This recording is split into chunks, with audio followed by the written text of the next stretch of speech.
Hello मेरे प्यारे बच्चों, आप लोग का स्वागत है डब्ल्यूएम क्लासेस में। आप लोग कैसे उम्मीद करते हैं आप लोग मस्त होंगे, स्वस्थ होंगे और अच्छे से मन लगाकर प्यारे बच्चों अपने अपने पढ़ाई में व्यस्त होंगे। तो प्यारे बच्चों क्लास को शेयर कर दीजिए अपने अपने भाइयों के पास, दोस्तों के पास, बहनों के पास, जहाँ शेयर कर रहा है शेयर कर दीजिए बाबू, ठीक है ना।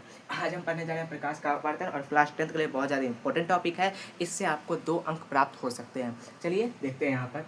देखिए क्या लिखा है, प्रकाश का अपवर्तन का परिभाषा। पहले हम परिभाषा पढ़ लेते हैं, उसके बाद हम समझते हैं। ओके, देखिए लिखा हुआ है, जब प्रकाश की किरण एक माध्यम से दूसरे माध्यम में जाती है, जब प्रकाश की किरण है, ठीक है, एक माध्यम से दूसरे माध्यम में जाती है तो वह अपने पथ से विचलित हो जाती है। जिस घटना को प्रकाश का अपवर्तन कहते हैं तो वह अपने पथ से क्या हो जाती है, विचलित होती है। तो इसी घटना को हम प्रकाश का अपवर्तन कहते हैं। इसी घटना को क्या कहते हैं, प्रकाश का अपवर्तन कहते हैं, ठीक है। तो देखिए आप समझिए पहले जब प्रकाश की किरण एक माध्यम, आखिर ये माध्यम क्या होता है सर, माध्यम क्या होता है तो आपको समझाते हैं। देखिए माध्यम जो है ना बाबू, माध्यम तो प्रकाश के गमन पथ, जहाँ पर मतलब कि प्रकाश गमन करता है, प्रकाश जहाँ गमन करता है उसे ही हम माध्यम करते हैं, ठीक है। जिसमें प्रकाश गमन करता है, गमन मतलब जिसमें प्रकाश जाता है वही है माध्यम, ठीक है। माध्यम जैसे कि माध्यम बहुत सारे हो गए, जैसे कि पानी हो गया प्रकाश का एक माध्यम है, हीरा हो गया प्रकाश का एक माध्यम है,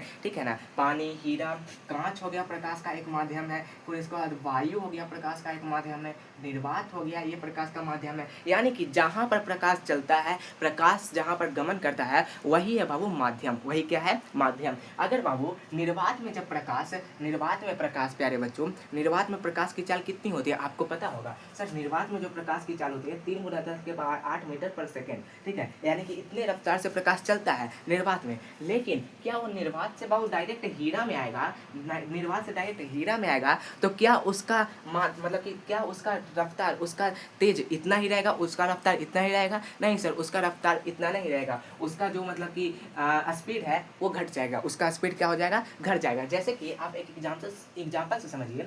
एक बच्चा है, ठीक है, मंगरू, एक बच्चा है मंगरुआ, और मंगरुआ प्यारे बच्चों साइकिल चला रहा है, एकदम हाईवे वाला रोड पे साइकिल चला रहा है, ठीक है। हाईवे रोड पे साइकिल चला रहा है और बीच में आ गया बाबू बालू, बीच में आ गया क्या, बालू। तो क्या बालू पर जितना स्पीड से हाईवे वाला रोड में वो साइकिल चला रहा था उतना स्पीड से वो बालू वाला रोड में चले पाएगा? नहीं सर, उतना स्पीड से नहीं चल पाएगा। तो ठीक इसी प्रकार प्रकाश चलता है। जब प्रकाश की किरण एक माध्यम से, यानी कि किसी माध्यम से आ रही है, निर्वात से आ रही है तो निर्वात से किसी एक माध्यम से दूसरे माध्यम, दूसरा माध्यम कोई भी माध्यम ले लीजिए, किसी में भी जाती हो, ठीक है, किसी एक माध्यम से दूसरे माध्यम में जाती है तो वो क्या हो जाती है, अपने पथ से विचलित हो जाती है। यानी कि वो अपने पथ से हल्का सा मुड़ जाती है। जैसे कि साइकिल चलाता है तो बालू वाला में, मंगरुआ में तो गया बालू वाला रोड में, तब उसका चक्का हल्का सा मुड़ा कि नहीं, हल्का सा चक्का मुड़ता है कि नहीं? हाँ सर, हल्का सा चक्का मुड़ जाता है। तो वही है बाबू, वही है प्यारे बच्चों प्रकाश का अपवर्तन, ठीक है ना, प्रकाश का अपवर्तन। तो यही कह रहा है कि देखिए वह अपने पथ से क्या हो जाता है, विचलित हो जाता है, यानी कि मुड़ जाता है, वह अपने पथ से